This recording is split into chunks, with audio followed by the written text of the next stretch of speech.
Have you ever felt like you're capable of so much more, but something is holding you back? It's a frustrating feeling, like you're standing behind an invisible wall, watching your dreams stay just out of reach. What if I told you that wall is something you built yourself? Today, we're going to talk about the hidden truth behind why so many of us are wasting our true potential. It's not because of a lack of talent, intelligence, or opportunity. It's because of the stories we tell ourselves or limiting beliefs. These beliefs are the quiet whispers in the back of your mind that say, "I'm not good enough, it's too late for me, or I don't have what it takes." They're sneaky, often disguised as realism or practicality, but in reality, they're the chains that keep you from soaring. The first step to breaking free is to actually see the chains. You have to identify them. Think about a goal you have right now. What's the first negative thought that pops into your head when you consider pursuing it? Write it down. That's a limiting belief.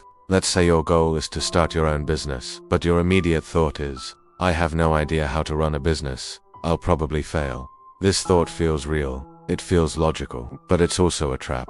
It focuses only on the negative and shuts down any possibility of success before you even start. The secret to unlocking your potential isn't to ignore these thoughts, but to challenge them directly. Ask yourself, is this thought 100% true? Is it absolutely impossible for me to learn how to run a business?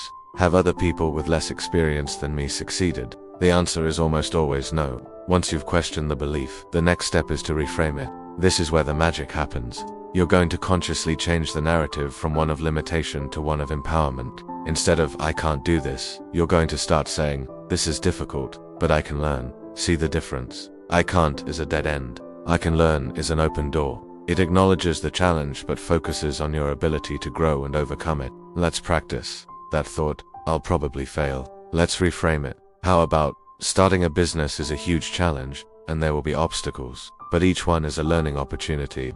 Or, "I can start small, learn as I go, and build my skills along the way." This simple shift in language fundamentally changes your mindset.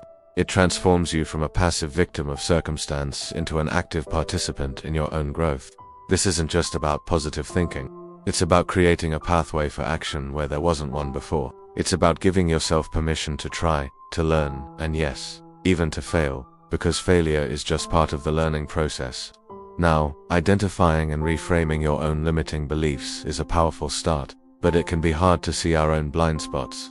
We're so used to our own thought patterns that we often don't even notice them. This is where the second key to unlocking your potential comes in: seeking feedback. I know, the word feedback can make some people cringe. We often associate it with criticism and judgment. But if you want to accelerate your growth, you need outside perspectives. Constructive feedback is like a mirror held up to you, showing you things you couldn't see on your own. It's a gift. The key is to seek feedback from the right people.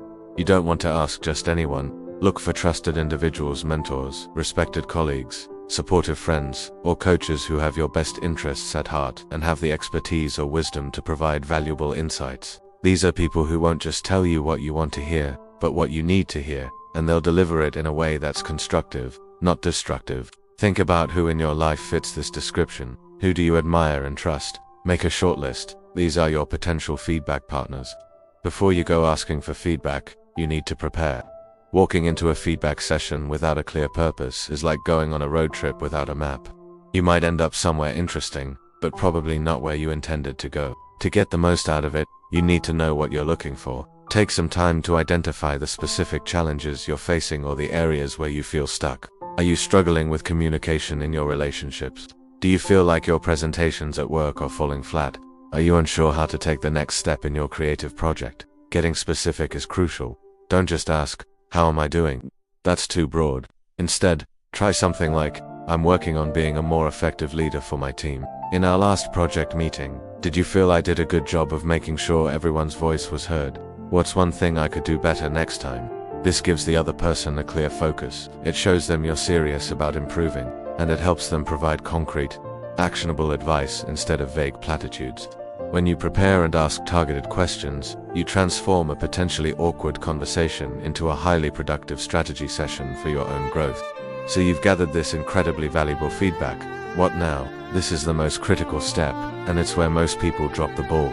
They hear the feedback, they might even agree with it, but they don't do anything with it. All that insight goes to waste. To truly unlock your potential, you must turn feedback into action. You need a plan. Go through the feedback you've received. First, just say thank you. The person who gave it to you took a risk and invested their time in you. Acknowledge that. Then, sit with the information. Some of it might be easy to hear, and some of it might sting a little. That's okay. Try not to get defensive. Instead, get curious. Ask yourself, what is the underlying truth here? How can this help me grow? Look for patterns. If 2 or 3 people are telling you the same thing, that's a big sign you need to pay attention. Now, it's time to build your action plan. Don't try to change everything at once. That's a recipe for overwhelm and failure. Pick 1 or 2 key areas to focus on. Let's go back to our example. Maybe the feedback you received was that you tend to interrupt people in meetings. Your action plan could be simple. For the next 2 weeks, your goal in every meeting is to be the last one to speak on any given topic. You could even put a sticky note on your laptop that says "Listen first" as a reminder. Or maybe the feedback was that your business idea needs a clearer marketing strategy. Your action plan could be to dedicate 5 hours a week to researching your target audience, or to sign up for an online course on digital marketing. The point is to create small, concrete, and measurable steps. Write them down. Give yourself deadlines. This turns vague intentions into a real project, the project of becoming a better version of yourself.